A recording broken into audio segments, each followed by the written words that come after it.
Ora, muito bom dia, muito boa tarde ou muito boa noite, caros amigos e amigas deste mundo, que mais parece um circo, mesmo não sendo. Este videozinho vai se chamar Sincronização Sentimental. E é a continuidade, digamos assim, do vídeo anterior que se chama-se A Vontade de Quem Ensina e o Sentimento de Quem Aprende. É que, no vídeo anterior, o assunto refere que a plataforma Facebook não quer proibir conteúdo de leitura sobre o Holocausto. E conteúdo de leitura inclui imagens que descrevem de uma forma visual os vários momentos que o Holocausto produziu na Alemanha. Mas pronto, tal como um amigo fez um comentário lá também no meu Facebook, é que existem outros holocaustos, algures no mundo. E todos eles, uns esquecidos, os outros não, existiram na mesma. Existiram na mesma e alguns foram superiores ao que aconteceu na Alemanha. Resultado, o que eu queria falar é sobre uma coisa muito, mais ou menos simples. Há quem tenha lido, portanto, daquilo que eu sei, malta que se considera de direita, leu o Holocausto. Leu conteúdo teórico sobre o Holocausto. E até leu, por exemplo, livros sobre anarquistas e sobre comunistas.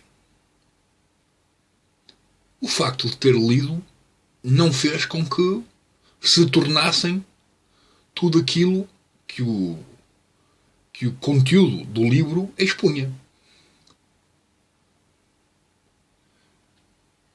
Há imensa gente que leu, anarquistas também e comunistas, que leu, por exemplo, o Mein Kampf, que é o livro que o Hitler escreveu. Pelo facto de terem lido o livro, não se tornaram fascistas.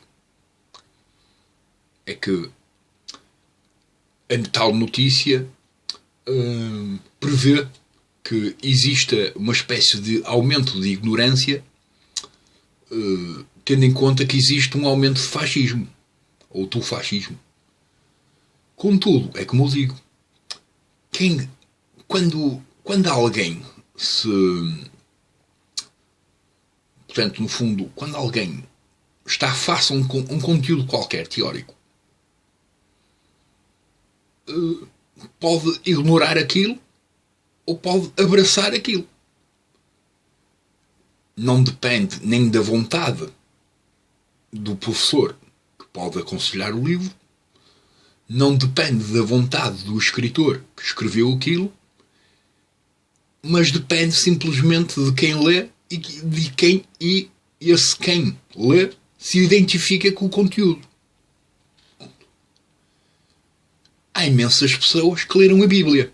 Mesmo assim, não se tornaram cristãs por terem lido a Bíblia. Há imensas pessoas que leram livros sobre o budismo, ou sobre o hinduísmo, ou sobre o islamismo, ou sobre outra coisa qualquer no mundo. Não foi por causa de terem lido esse conteúdo que se tornaram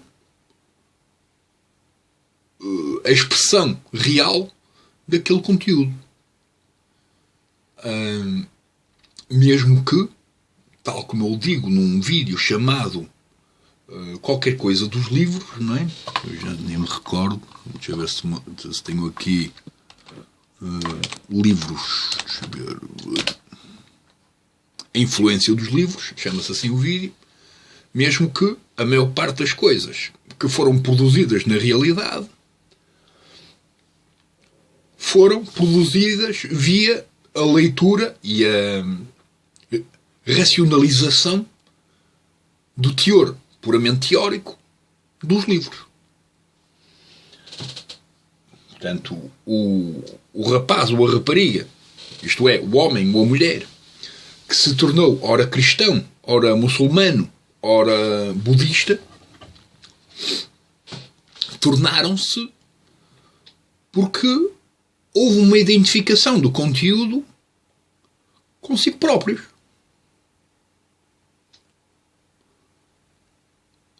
Nada mais. É por isso que tanto faz, neste sentido, isto é quase uma mensagem aí para a malta de esquerda, que tanto faz se um conteúdo é expresso ou não. Ou é descrito ou não. Porque lá está. Em princípio, se alguém se identifica com conteúdos considerados de direita e vive num mundo ou num grupo de pessoas que se identifica com conteúdos considerados de esquerda, ou a pessoa desenvolveu uma grande amizade e nesse sentido existe uma espécie de aceitação e maior flexibilidade de aceitação por uma expressão inversa, ou então o melhor que faz é estar calado e não se pronunciar. Porquê? Porque em princípio vai ser automaticamente negado e excluído por tudo aquilo que pensa, isto é, por todo aquele conteúdo que lhe faz soar algo pessoal. É que lá está. Uma vez mais, os professores e os educadores, sejam eles profissionais ou não, tentaram incutir conhecimento para que portanto, as pessoas que eram educadas por esses educadores adquirissem esse conhecimento e, mais cedo ou mais tarde, se transformassem na expressão desse conhecimento na realidade. Como eu digo no vídeo anterior, a maioria das pessoas que tentaram isso falharam. Também falharam porque a condição de aprendizagem não se limitou a um espaço, digamos assim, limitado. O que é que eu quero dizer com isto? Podemos considerar que as pessoas que tiveram educações, sejam elas de extrema esquerda ou de extrema direita, sejam elas ao nível religioso ou espiritual, em zonas, em zonas, vou considerar zonas como quase espaços escolares ou espaços de aprendizagem, nas quais a pessoa que estava ali a ser educada não podia sair, não tinha outra opção senão ficar. Os educadores desses espaços tiveram mais sucesso. Porquê? Porque o conteúdo era sempre o mesmo. Durante anos. E, portanto, mesmo que a pessoa não se tenha identificado com aquele conteúdo, na condição da obrigação, aquele conteúdo mais cedo ou mais tarde vai fazer efeito. Porque não tem outra escolha.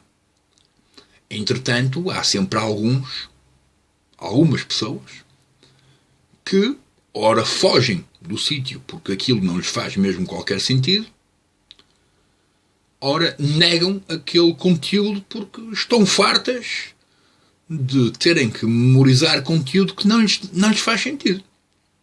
É lógico. E alguns revoltam-se contra aquilo e tornam-se contra tudo aquilo que era simplesmente uma tentativa de educar. Princípios se podem considerar morais e ou éticos. Se nós formos a ler, por exemplo, o Mein Kampf e excluirmos completamente a noção de tudo aquilo que foi feito à luz das palavras do Hitler, poderíamos considerar que aquilo não era mau de todo. O que é que se tornou mau? que se tornou mau é o mesmo que nós vemos até em países que são considerados comunistas. Ou outra coisa qualquer.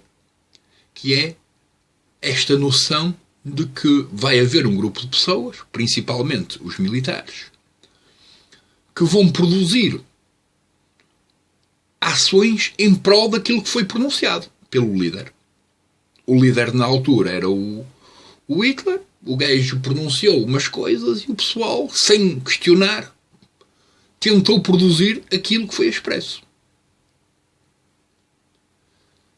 Em países puramente comunistas acontece o mesmo. Em países ou comunidades nada politizadas, em que, pronto, a política é mais uma noção, digamos assim, bairrista, acontece o mesmo. No bairro mais próximo que vocês conheçam, existe sempre, uma ou duas pessoas que têm uma espécie de papel de liderança. É raro aparecer alguém que questiona ou que nega qualquer afirmação dessa pessoa. Seja a sua vontade expressa em verbo, não é? Em voz, completamente certa ou completamente errada. Pronto. E, portanto, como várias pessoas tentam dizer, uma das coisas que é bom ensinar é o saber questionar. Contudo, há imensos grupos no mundo que não querem ensinar a pensar porque, na verdade, um qualquer líder que queira dominar um grupo qualquer de pessoas para produzirem, seja lá o que for que a pessoa quer, caso as pessoas que ele gostaria que produzissem aquilo que quer, questionassem, a probabilidade das pessoas fazerem aquilo que a pessoa quer é extremamente reduzida. Porque todas, em princípio, vão pensar e depois de pensar vão questionar e depois de questionar provavelmente vão negar. Enquanto que na perspectiva do ignorante, ele aceita. Aceita porque também não vê outra alternativa. Porquê é que não vê outra alternativa? Porque não tem a capacidade de questionar. Não tem a capacidade de pôr em causa. E, portanto, pronto. Isto depois... Ali não há propriamente uma noção de justiça associada à vontade. Mesmo que ela exista. Portanto, o ignorante saberá que, em princípio, poderá haver ações que ele vai produzir que são más, à luz da perspectiva de justiça dele mesmo, contudo não as vai negar. Para princípios, digamos assim, militares e ou políticos, um grupo de pessoas que, em princípio, tendo em conta que não desenvolveu a elaboração do conteúdo que está em causa de uma forma prática, isto é, estando presente com as outras pessoas e discutindo a probabilidade de seja lá o que for ter sucesso ou não, como não estiveram a participar nisso, em princípio também não sabem como participar. E, portanto, não vão negar o que, em princípio, várias pessoas estiveram a pensar. Tem lógica.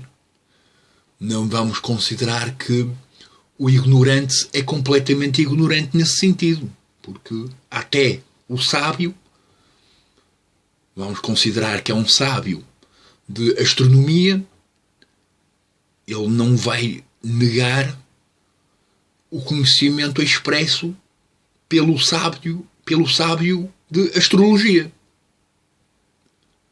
Mesmo que estejam assim mais ou menos próximas. O que ele pode dizer é que, pronto, haverá certas coisas que ele tem que aprender. Porque o sábio de astrologia também passou a sua vida a pensar.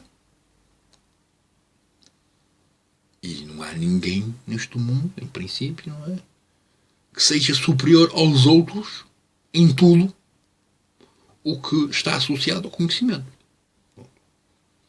Mesmo que todos já tenhamos a capacidade de pensar.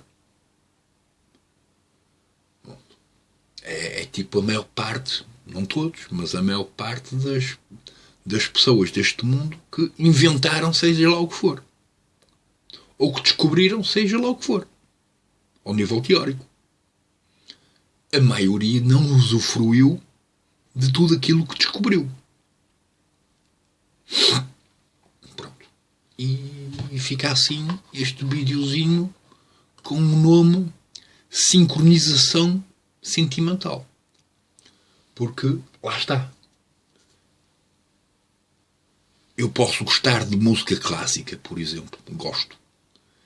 E dos vários temas de música clássica que existem pelo mundo fora, há certos temas que eu auto-identifico como algo pessoal. Consigo fazer uma autocomparação daquela informação que não tem verbo e transcrever para uma espécie de sentimento que existe em mim. A mesma coisa acontece com a música eletrónica, com o rock, com o heavy metal, com a música tradicional de qualquer país deste mundo, etc. Tendo letra ou não, o que está em causa é o sentimento de quem presta atenção. Quem é que presta atenção? Em princípio é quem quer aprender.